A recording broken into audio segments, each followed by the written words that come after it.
Okay, so thank you for coming. Welcome for my session.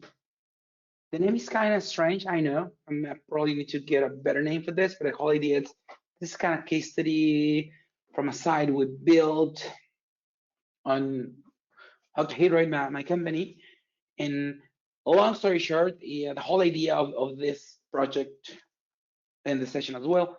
I mean, for this, it was really take advantage of Drupal as a backend.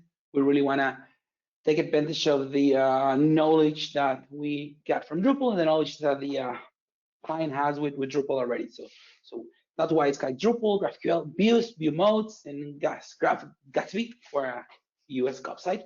Again, the whole idea was really take advantage of Drupal as CMS. Even when using a headless CMS, some people think about whenever they're using a headless CMS, Drupal headless CMS, they will be missing a lot of features. Like, oh, where's views? Oh, where's like view modes that I mean, I'm gonna miss all the contrib modules that I'm used to. So the whole idea of this, the session is to show you that you can keep taking advantage of all those really nice features of Drupal.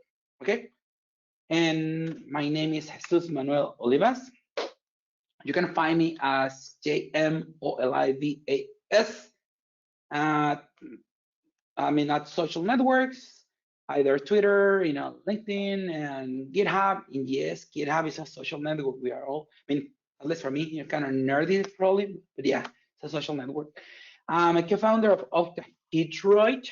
But what is Octahedroid? What is this thing with this strange name? Okay. So we are a main professional services and consulting agency. We specialize on modern front-end tool projects. We also, specialize on cloud native architectures, automation, and CMS integration. So we are really embracing the modern front-end web with Gatsby, React, Next.js. But we really want to take advantage of all of the years we have been spending on Drupal and other CMSs. And that's why we specialize on CMS integration, mostly headless projects. Let's take a look at the agenda for today. Well, I want to talk to you about the challenges for the project. What was the idea of using Drupal in this project? And the reason behind that, it's why they want and how the client wants to really keep using Drupal as he was doing in the previous version of the site, which is actually the current version of the site, because the site hasn't been launched. But it's kind of the old site, but it's still the current site. But it's the old one, but we already have one, a new one. And yeah, another topic that I'm gonna talk about, it's the how we approach the migration. But again, this was a D7 site that we end up migrating to the 8. And there was an interesting challenge with the migration, and that was because how the site was built. Because we know, how we used to build sites on D7, it's different with D8. But it also, when you build a site for using with Drupal as, and your plan is to use Drupal as theme engine, like in this case TPL for D7 or Twig for D8. Sometimes it's a little different when you use, when you're planning to use as a headless approach. So yeah, that was a little challenging. It was really interesting, and I think we have a lot of learnings from this particular migration. And I will mention how we use the migration system, YAML content, and some CLI commands. Again, as we mentioned at the beginning, the whole idea, or the main idea of this particular project, it was to really take advantage of Drupal, and not only like Drupal as as a headless CMS, but the question was, can we really take advantage of one of the main features of Drupal, like views, one of the main modules of Drupal, like views in this case? And the answer is yes, and we were able to use views. And we use views in 2 different ways.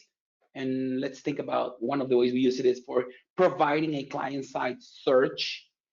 So yeah, it sounds interesting. We use views for searching content via client side, and I'll show you. I'll talk to you about once we are in that area. And we also use, views, as attached to a node, as a field to show like related content, that that kind of thing. We tend to use with views when exposing a view as a block, but in this case, we don't have that block system, so it's a different approach with the really similar results.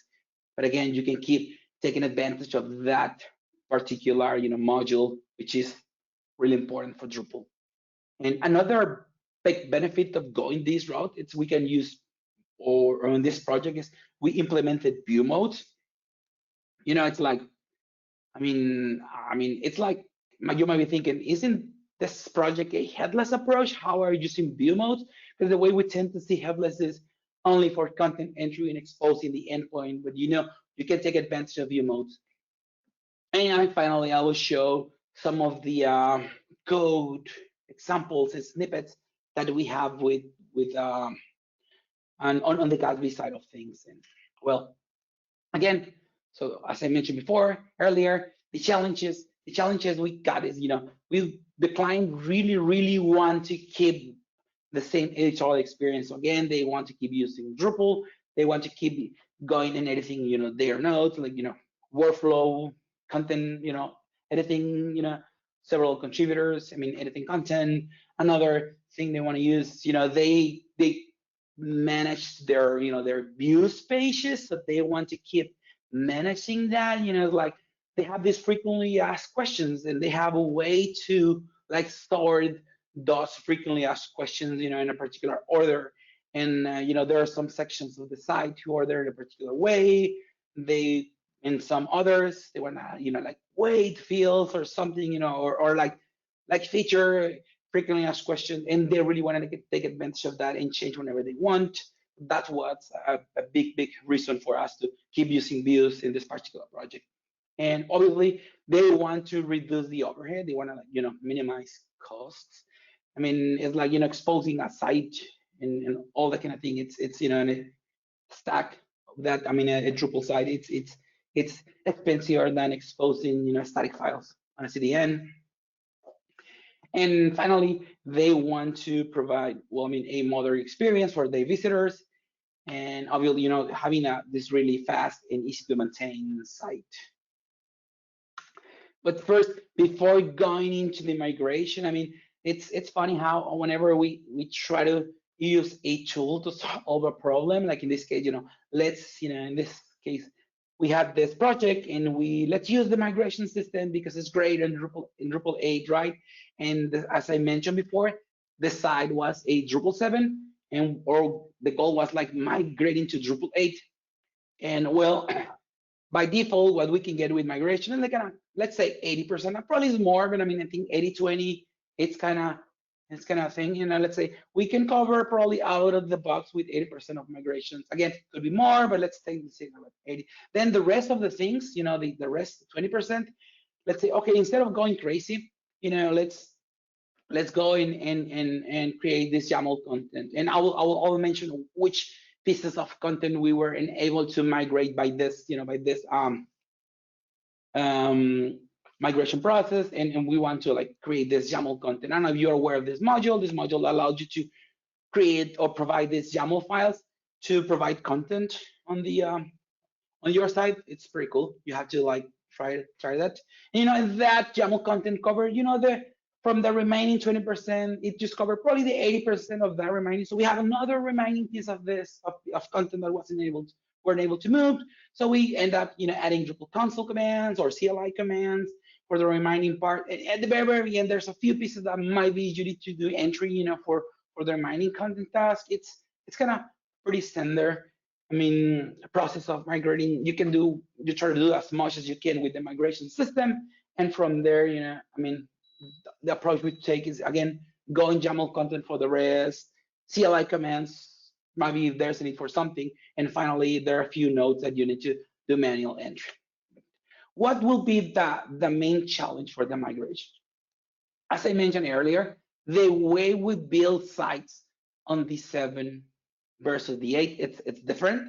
There are a few projects or modules that on the D7 space that are no longer available for the 8, or in this particular case, when you try to move from non-headless approach to a headless approach, it also will change. And which things I'm talking about. Okay, for this particular project, the site was built or was based, I mean, heavily based on context module and panels. Okay, so they build, they go and create blocks, or via either like custom blocks or beans or views exposing a view display as a block, whatever, right? They create those blocks and then use context module to attach those blocks to pages, right? So they go here, whenever this route is, whenever this expression, I mean, it's valid, just load this sidebar or load this or load that, right?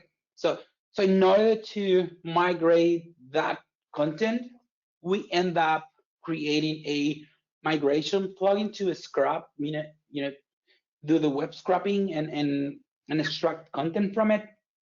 And think about this: you have a block, right? You have a block which is showing an image, right? And image was, let me use the in context. So what we end up doing is creating this, this web scrapper plugin that goes there, I mean, extract the content and get that content into paragraph in Drupal 8. And another challenge we have here, it's we're required to have or to move content from single fields to paragraphs. So the way we structured the 8 site, it was more used in a way of using paragraphs, and that's because those paragraphs plays pretty well with GraphQL and GraphQL fragments, and you can easily use those on your Gatsby site. I will show you in the end how that code looks like. But yeah, so we end up, getting different fields from one particular content type and merge into one single paragraph containing those 3, 4, or 2, 3, 4 fields. And that was another challenge. And again, we achieved this via the writing migration plugins. Another interesting challenge was the client has, as I was mentioning earlier, blocks, right? And those blocks, I mean, some of those blocks were like WYSIWYG blocks where they embed an image, right? So they have this image and placed via WYSIWYG on a block and then shown on a sidebar via context. Well, this web scrapping plugin what it was doing is going that particular place, extracting the image, and then searching for the image on Drupal, and then creating a new media, element on the Drupal 8. So again, we go there, we scrap what it's worth, what it got, and as a media. But not only just as a media, that WYSIWYG block has, a title on the same WYSIWYG block, like heading to something, then the image, and then has a caption. So we extract all the data from HTML. Yeah, it was fun. And then we create this paragraph with 3 separated fields, and a separated field for title, for a separated field for caption, and another for the image. And since they use this, building block system for the D7 site, it means they reuse all those blocks, in different places. And we wanted to avoid, generating or adding the same image like several times. So another challenge was to avoid duplicating those media entities when creating those paragraphs in custom block types from the 7 to the 8. And that was part of this, we were like scrapping those images or creating those images or these media images. We're considering, okay, the media already exists in the system. Yes. Then instead of adding a new media, you just attach that particular field to the media was already on the system. And how we use YAML content. Okay, that was the migration part. And how we use YAML content. Remember what I mentioned? YAML content is a module, system module that allows you to generate files or provide files, and those files allow you to generate content. In this case, the content pages we want migrated, it's all those views that was exposed as pages on D7. I mean, in this particular case, that page that or that route was generated by Drupal, and that won't be the same on our D8 case, because for this particular case we needed to create those pages on the Gatsby side of things. So what we end up doing is creating this YAML file for creating this node, and then adding the proper YAML definition to attaching a paragraph to link to a view or whatever we need to do on this on the D8 site. And I'll show you how that looks like. And well, another challenge we find out with YAML contents, whenever you create a node, and the combination is YAML content and then path auto. So whenever you create a page, obviously it uses the path auto, alias, automatic alias, definition for creating the path for you, but there is no way you can set a different path alias than the default one. Actually, there's an issue for that. So we end up hacking around, creating the node first, and then immediately update the same node on the same YAML file definition to force those path aliases. And another interesting approach we find out here. So whenever we create this page, let's think about the same view that was exposed as a page on D7. Okay, we need to recreate that one as a node on D8, not as a page exposed by a view. So we create this node, but again, that via context module on D7, that particular page has some blocks, sidebar or left, either right or left sidebar, showing blocks of content. It could be like another block coming from a view or an image or a text block. And at that particular moment, we decided to reuse the same migration plugins we wrote for the migration process. So we have a way, we write a way to, from YAML content, we were able to call the migrations plugins to scrap the site, while running the process, web scrapping the site, extracting the URL, getting from the URL the blocks we have, and getting that data from the web scrapping process via the plugins, and get the data into the YAML content dynamically to use that data to create the node in D8. And that sounds kind of crazy probably, but that helps us a lot and save a lot of time for doing all that process manually. And how YAML content look like? Kind of like this. So this is what I was mentioning earlier. Why we need to update the page? Because the title is page not found. It means path auto is gonna generate page, hyphen not hyphen found, and I want the alias to be 404. So we end up running this whenever we run YAML content CLI command. It's running like this. Create the node first, and then update the node. And as you can see here, we update the alias, and we set path auto to false, so just do not generate from the title. So you have to create the node first and then update, and the rest is just the same thing. We had this field content, and we added this paragraph of type text block, and you provide all the fields here. So this is how YAML content look like. Again, it's a YAML file, but you can provide content from to your site. Remember what I told you about the scrapping paragraph plugin? So whenever you use YAML content, you can either use kind of like this entity, this type, and provide those fields, the field and values for it, or you can use the process.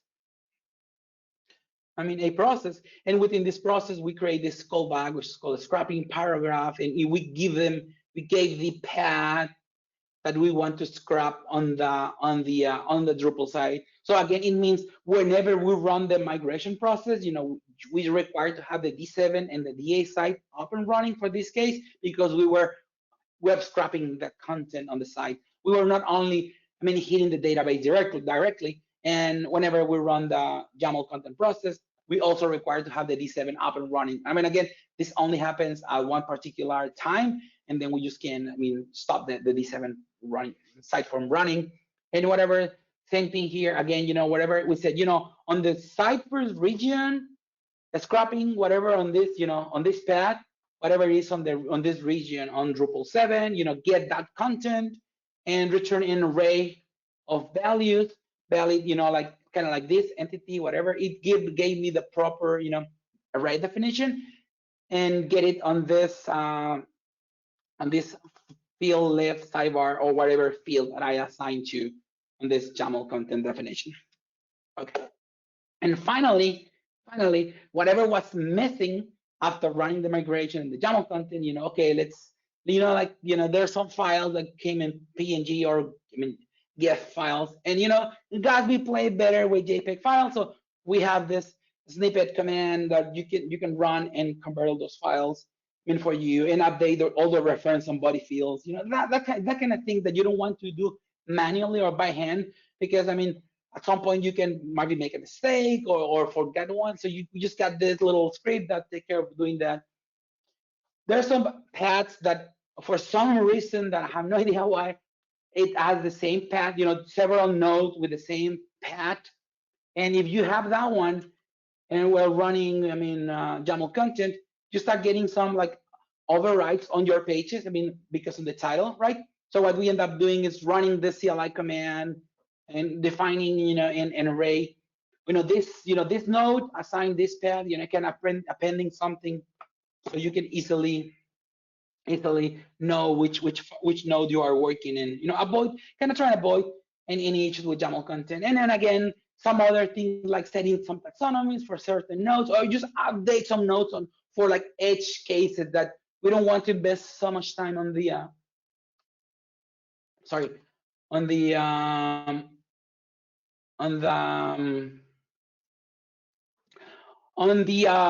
either with the migration or with the YAML content definition. Okay, so now let's talk about how we use views for this project. So remember what I mentioned, the whole idea of this project, or one of the main goals of this project, was really take advantage of Drupal, right? So we really want to take advantage of of views in this particular case.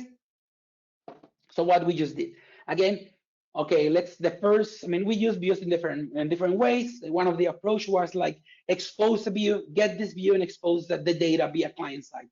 And we want this view to be a Solar, attached to the Solar engine. So we want to index the content via Solar and expose that via a view. And we enable the view using the GraphQL Views module. So that gave me an endpoint that I can connect to client side or build time from Gatsby, and from a client, right, from the React application, which is the final result from a Gatsby build. I can attach to the React lifecycle, like whenever the page is loaded or whenever a user input something on a field, I can use query or trigger a post to my Drupal site, which is in my GraphQL endpoint exposed by my Drupal site, and for that particular view and fetch data, right? So in the return, what the response gave me back, I can use the response for rehydrate my components or provide data dynamically on client side. And this is how we use it. So how the views look like. The view is like pretty simple. As you can see here, we create a GraphQL display, but basically it's a view attached to Solar, and nothing fancy here. And we don't use like view modes here. We just show an entity. We have the search exposing, like full text search. Pretty simple Solar view. But how this looks like on the Gatsby side of things. Okay, so we have this particular, JavaScript function that we can use from a React component, which is in a sync function called search query, right? And this is, getting a URL, where my Drupal is /GraphQL. This is the endpoint that Drupal is exposing. The site requires an authentication token. So we have this, again, this also asynchronous function to authenticate back to my Drupal site. And this is the query, this by enabling GraphQL Views, And as you can see, search view here is the name that I gave to my this is the query name that I gave to my view. So this is how it get exposed on GraphQL. In this case, it's contextual filter, and the full text variable here is that I am receiving. I'll show you how we are passing this, full text variable that I'm passing here. And I know this view is returning me a node, or an element of type node. And for this particular example, I'm just showing you title and path alias, because I just want to show a list of things and with paths that I can click and go to the other page. And go here, I get this full text here, I put on a constant, and this is the fetch event. This is the place that is calling back to Drupal GraphQL endpoint. I'm setting the headers, I'm setting the token, I'm telling I am accepting JSON, I'm application JSON, I'm stringifying my query, and my variable is here. So it's gonna take this query, it's gonna take the variable that I'm passing, and boom, it's gonna call the GraphQL query. How that search get triggered? So we have this particular component, on the search component. Again, nothing fancy here. It's just receiving a keyword. Whenever the user enters something, you call this function. This function, call the search query. Function that I showed you earlier, and just go and whatever returns this, returns the JSON object, and just put it on the use that, and using the use effect, just put it on the result and how it's gonna look, how it's gonna happen, what is gonna happen here. We have the search. This is the search form component. Okay, I'm attaching you an event. So whenever this change, handle search submit, it's this one. Again, so whenever I type something, that something is gonna get a star on a keyword. That's how I use it. That's how I know keyword. Here. And again, whenever this finalized, I use the set result. So it means whenever result it has values, I will map the array of objects and render whatever I need to render. So it's just a client side functionality, calling the backend, the GraphQL endpoint, and rehydrating the page. And okay, now talking about views, how else we use views? So we use views for the same. So we decided to use views for something else. Let's use views as little blocks. So we decided to adding views reference via paragraph, and we allow the user to pass taxonomies, our contextual filter, pass the number of nodes to render, and even to select the component that it will render. And again, same thing, a view, very simple view. And how the paragraph looks like. So my paragraph on my node looks like this. So I am allowing the user to pass the taxonomy if they want it, limiting the amount of records they're going to return, and also allowing to select the React component they want to render. It's kind of like a display mode here, right? But only on the React side of things. And well, in order to expose the result of that view, we created a GraphQL field, and this is a plugin. Everything is a plugin in Drupal 8, and that's pretty a standard way of building things. It's a class PHP class file that is located somewhere. Then we make sure we add this little annotation that is telling this plugin is of type GraphQL field. Just give it an ID, just give it a name, and just give it a type. So this is gonna return an array of nodes, and you specify where this field is gonna live, is gonna show up. So I'm telling you, whenever it's paragraph news, which is this little paragraph, this paragraph we have here. So whenever we have a paragraph news, a new field item is gonna show on the GraphQL endpoint, and we just create the resolver.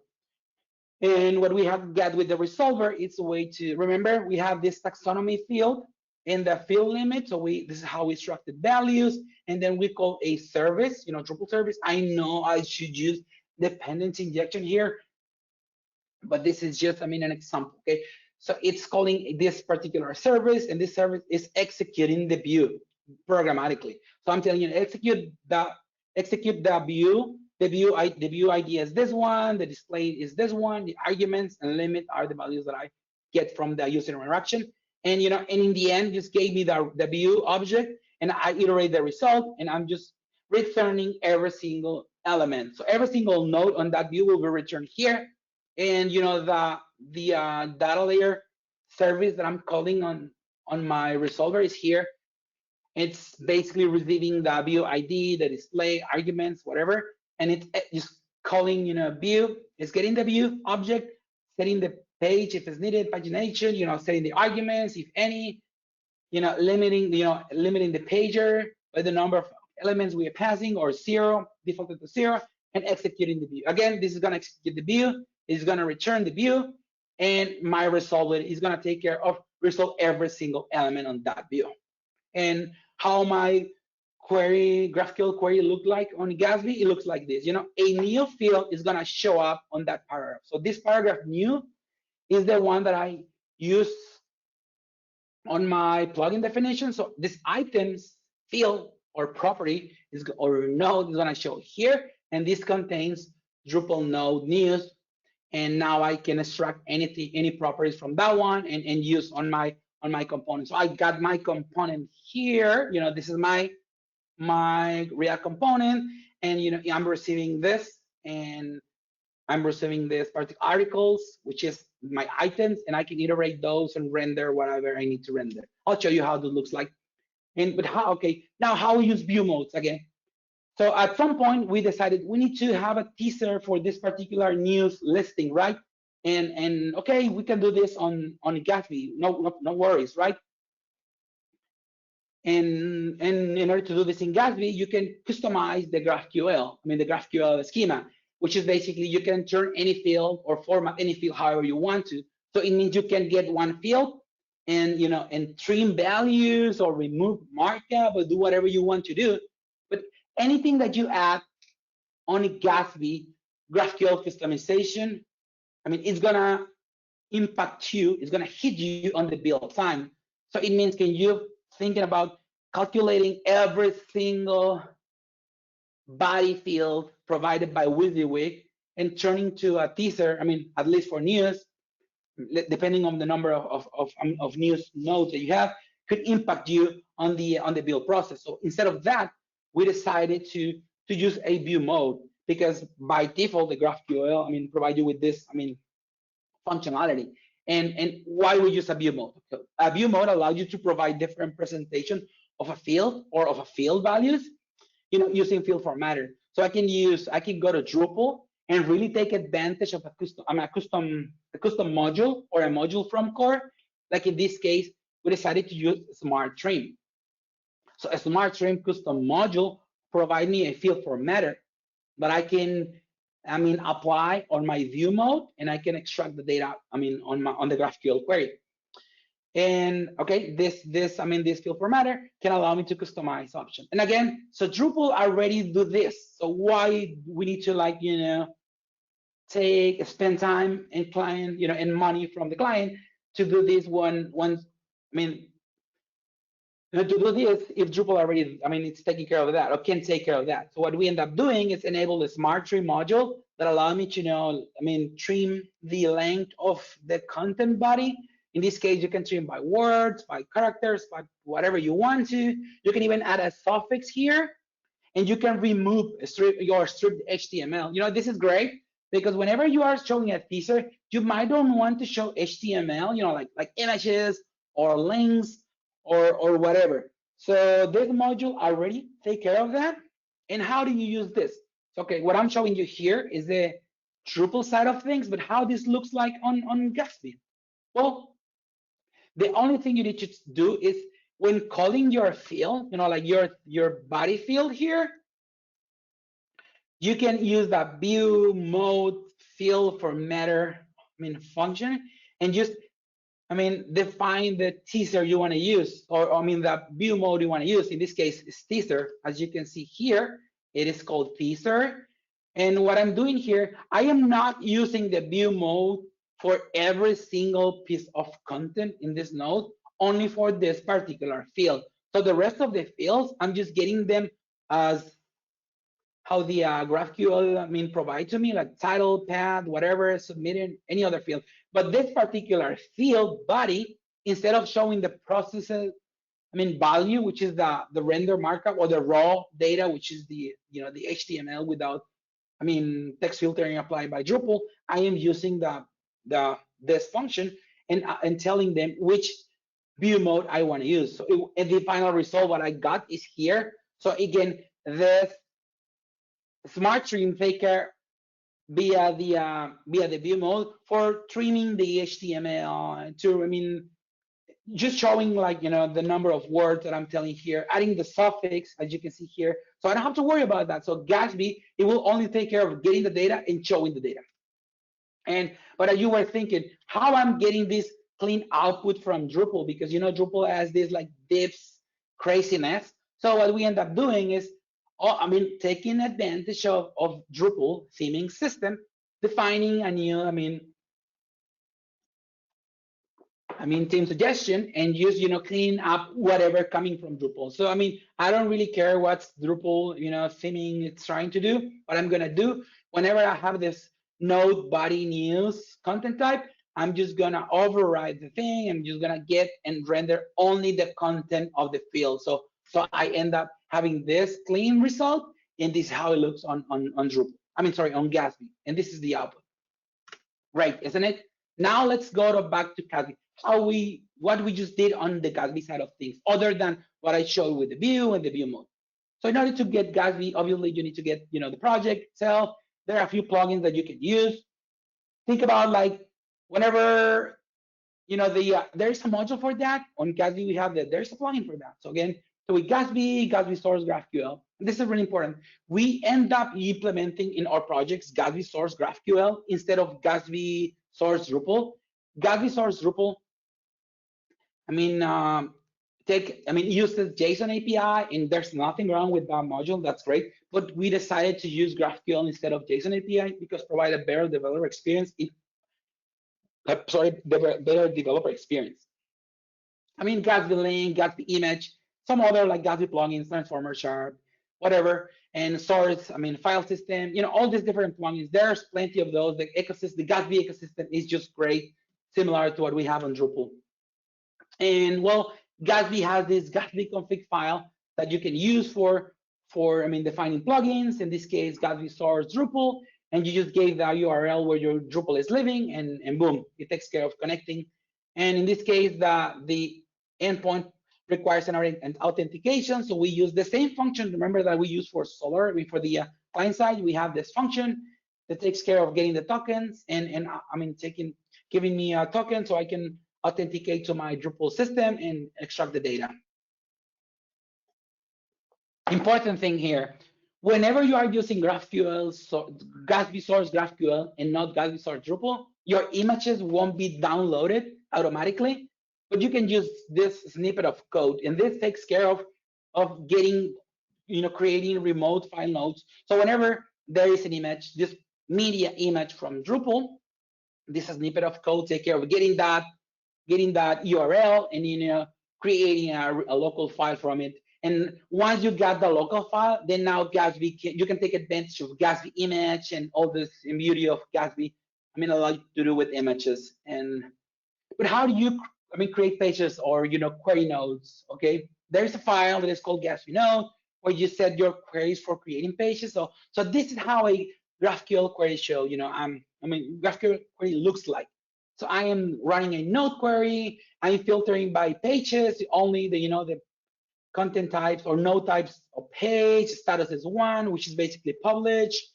You know, you can set conditions, you can set limit, and you can specify, you know, which field you want to get. So again, this little code is to be, it has to be on the Gatsby node, file, and it's gonna fetch data for you. And how you create pages? Yes. This is your 10-minute warning. Awesome. I'm just like 5 slides to finish. Thank you. Okay. Okay, you got this thing right. So again, you get all those pages, you iterate those pages, and you create those pages by using the create page function. Again, you call this template file. Again, this is all Gatsby thing. Gatsby, way of doing things. And you pass a contextual filter, nothing fancy here. Again, our template looks like this. And remember what I showed you? We have this paragraph field where we stack different paragraphs. So we have a programmatically way to calling those paragraphs. So it's do we use the field content field to, allow those, having all those paragraphs? So again, this is how our template looks like. Our template called a function we call component resolver, which is basically a way to convert all those paragraphs into React components. And this looks something like this. Again, this template page has this, has this GraphQL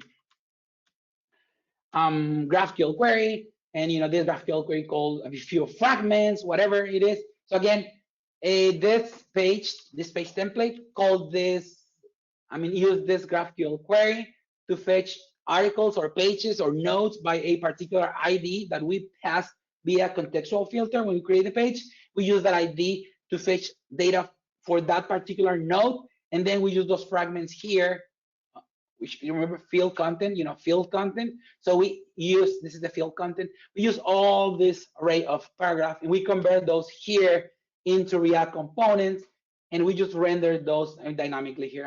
Again, I can show you more in how this looks like. And again, this is the component resolver function. Again, so this is the query providing me the fragments. This is the function. This function, it receives all the data and start taking decisions, via fragment type. Is this a text block?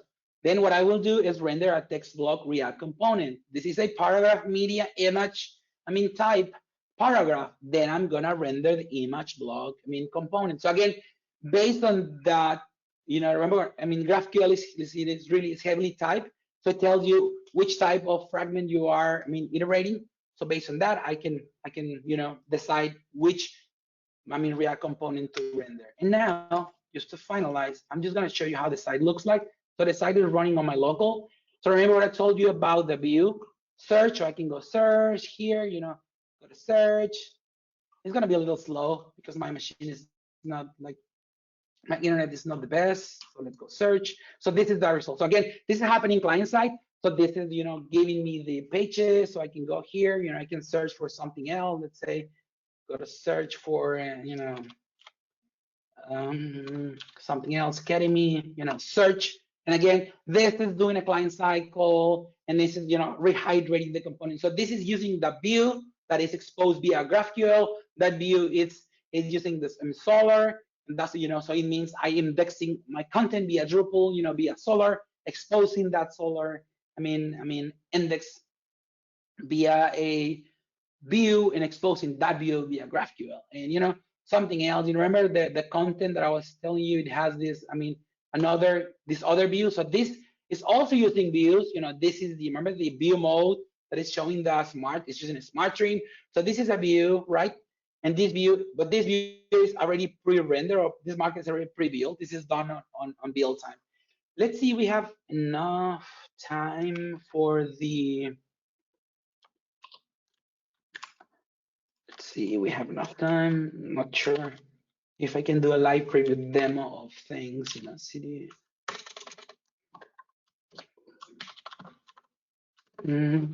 Let's try to change something on the Drupal side and see this, automatically updated on my Gatsby side.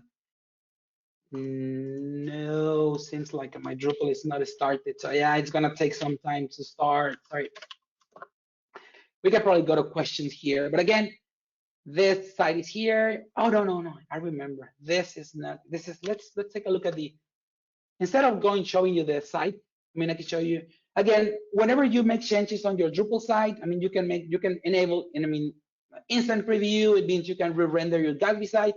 But then in the end, what we end up, you also need to build your site and deploy your site to your final destination. In this case, where we'll be using Netlify. So we are using the webhooks module here that allow me to build my site. So whenever I do changes here and I want to deploy it live to production, I can go here, start a new deployment from my Drupal site. And in what is gonna happen here is gonna trigger a new build. So it means if I go to search for CI, you will see my site is building. And go to app. My site is building, it's gonna what? Way too many organizations.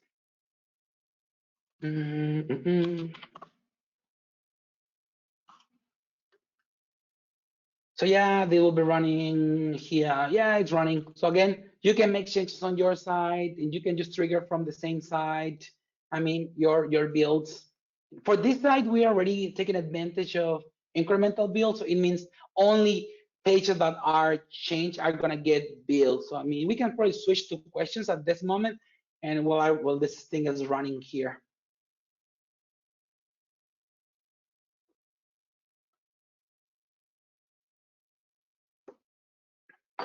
Any questions?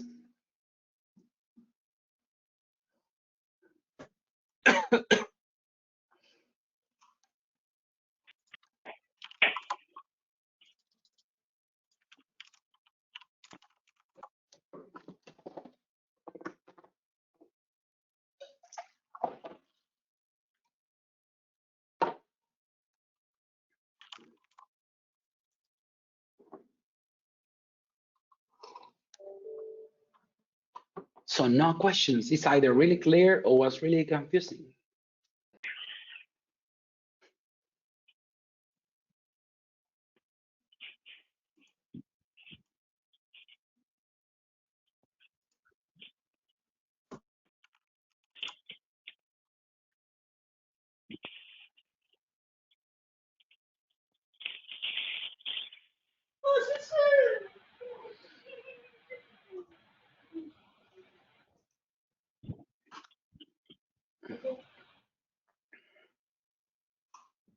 You two are very cute. Let me get the camera. Oh, ooh, what did you eat? Huh, baby?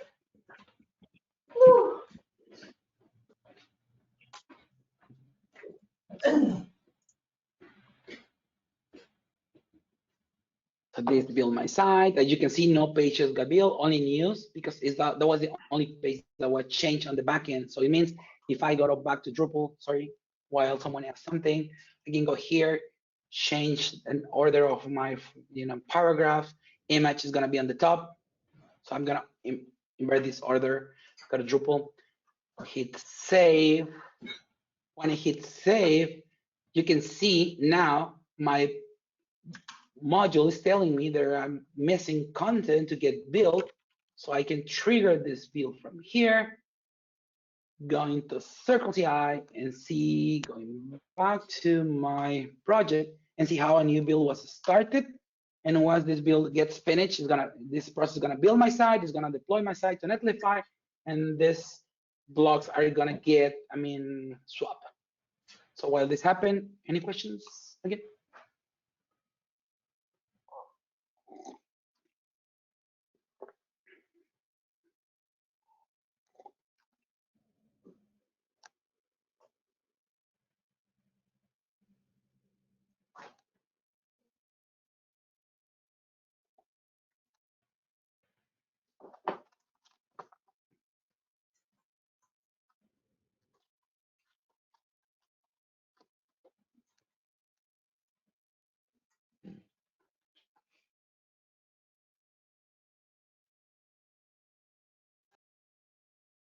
It's running again.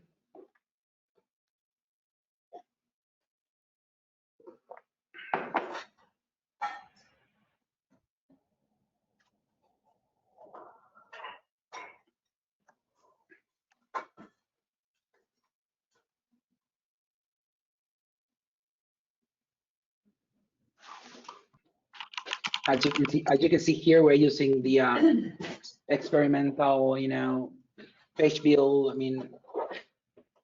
variables to allow only building new pages on build time.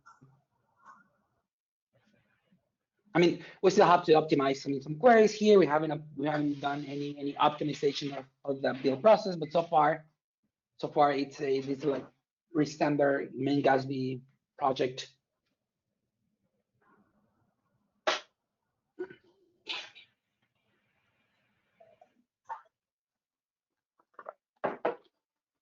And well, yeah, if you figure out, this is probably the whenever you are using decouple approach, like in this case Drupal and Gatsby, and you want to publish something, I mean, you have to wait for the build time to finish, right? So again, as you can see here, it was done. It's the new page was built. Now it's deploying to Netlify. I mean, this is the process you have to like wait. This is like a way to publish your site. I mean, this could be part of your like, you know, publish workflow. You know, whenever it's done, you can run this build into a, you know, if you're familiar with Pantheon, like a multi-environment, multi-stage, and you know, run that particular build for that environment. And once it's done, you push to dev and then go live, test and live. But if I refresh here, not this one, this is my local, this one. Yeah, it's now it's changed because I went to Drupal, swap the order of those paragraphs, run build, and now my page is published. So I mean, again, yeah, I mean, it takes little time here, you know, like minute and a half. For the total process take like 2 minutes. I mean, there's some work you can do for optimize this, but I mean, 2 minutes for having your content published. I mean, after entering is not that bad. I think so.